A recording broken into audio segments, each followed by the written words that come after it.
the call. The call is you want to change. You know, this is the call. This is the inner call. And sometimes we don't explain it enough.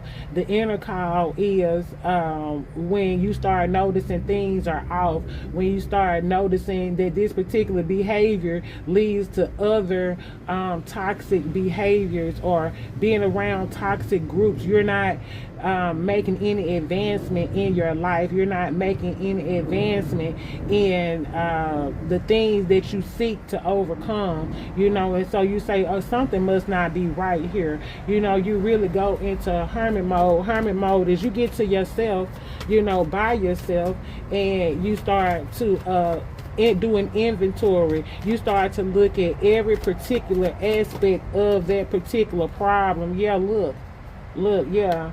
And when you start to look at every aspect of that particular problem, you get the truth.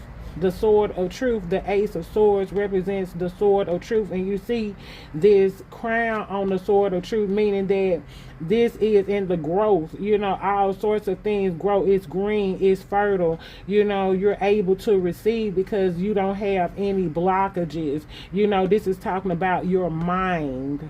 Okay, this is hand to mind. Okay, just imagine. Oh, I went somewhere, but this may seem a little out track. Imagine hand to mind. This is God giving you the information, guiding you, directing you, easing you on or off a certain pathway. You know, because it's not for your higher good, but you may be on this pathway to learn about what is in alignment with your highest good, the truth.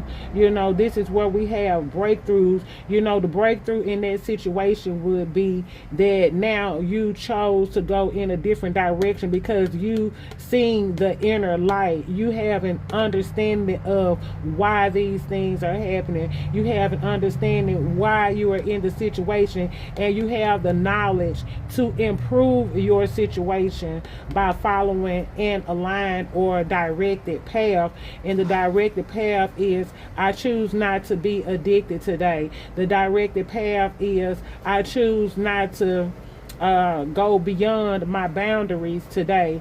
The directed path is, I choose not to allow, you know, what is considered a disability or a toxic attachment to prevent me from moving forward with the plans, because I know that God has made it possible. He has given me the courage. He has given me the ability. He has given me a roadmap to walk forward. And even though it may be hard,